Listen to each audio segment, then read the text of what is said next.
Cheers, Sarah. Well, cheers. Thanks for coming out, Rex. Yeah, this is great.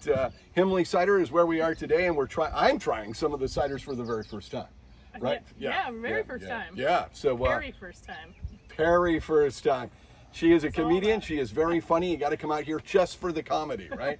Yeah. Just for the comedy. Just to laugh at me. That's fine.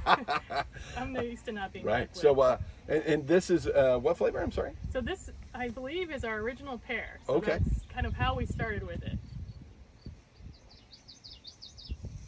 Oh, that's very good. It's dry. It's got a dryness to it, but not so dry that you're uncomfortable, you know? Yeah, you want a little bit. So one of the cool Right. things about pear is that one of the primary sugars in it is called sorbitol.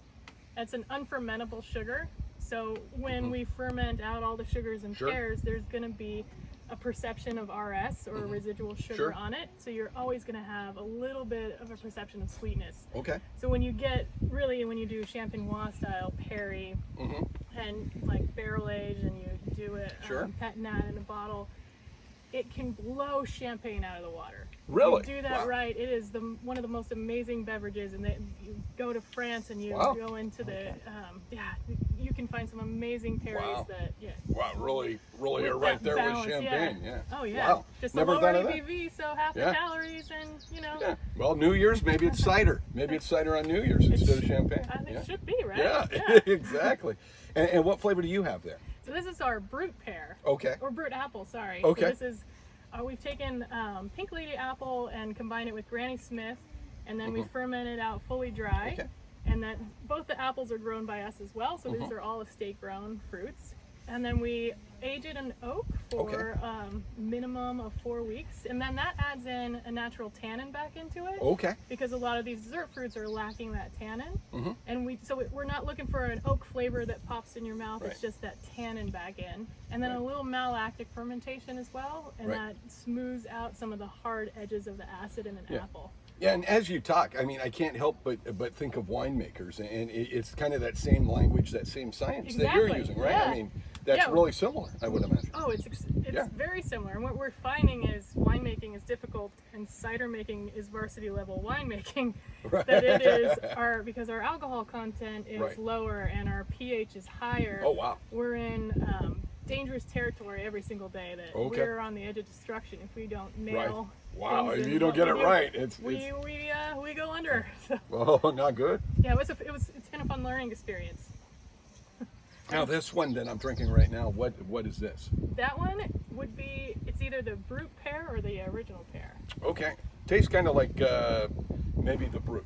The brute, I'm a gonna lot go drier? Brute. Yeah? Yeah, a little more drier, Yeah, and perfect. still terrific though, especially on a hot day. I mean, this kind of quenches your thirst. I like Oh, it. definitely. Yeah. And it goes really, because it's made like a wine, it goes really well with foods. So when you're eating foods, and it's also 5.5, so the highest ABV we're at is 6% because of our sugar content. Okay. We never chaptalize, we don't add extra Right, sugars in. right.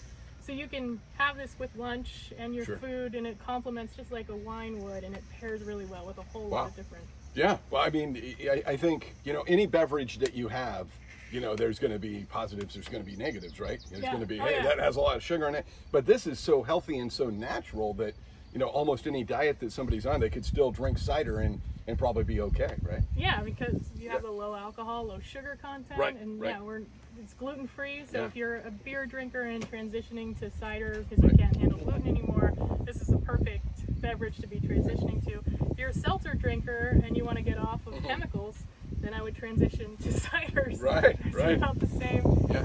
Well, it's just, to me, it seems like it's a natural drink. Obviously, it's been made for centuries. As you go back in history, I mean, the English had cider. The Egyptians, I think you guys were saying, had cider. Yeah, there's evidence of cider. Yeah, so as long as there's been humans. Apples, there's been humans and apples and pears. They've been making cider. Yeah. I mean, and so, There was the coolest, so you look back in English history, it was one of my favorite English ones. Have you heard of the cider riots?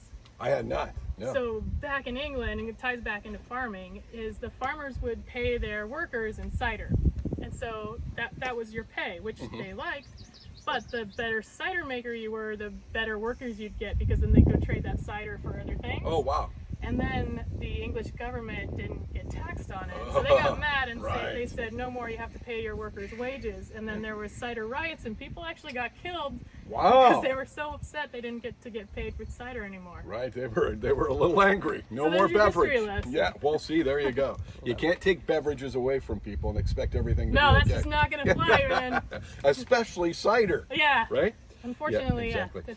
So how can folks find you guys? You have Facebook, you're on Instagram and all that, right? Facebook, Instagram, we have a website, and so we're in that, Right. Even though we're farmers, we're still connected. Right.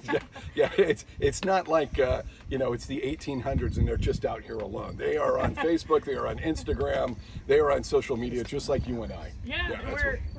We're now being sold. We've got distribution in Northern California. Right. So That's what you're saying. Yeah. Pick us up at Rayleigh's and Whole Foods and Bevmo. And I think I've started seeing your cans. When I've been in the grocery store, and I'm always like, oh, I need to try that. I need to. And then you realize that you need milk, and so you get a little distracted. What do you need milk for? Yeah, exactly. Yeah. I should just grab the cider. That'll work. I think that'll work. All right, we're going to take a quick little break, and then we'll be right back to show you more of Himley Cider right here in Cortland, just outside of Sacramento on the Delta. It's Rex on the Road.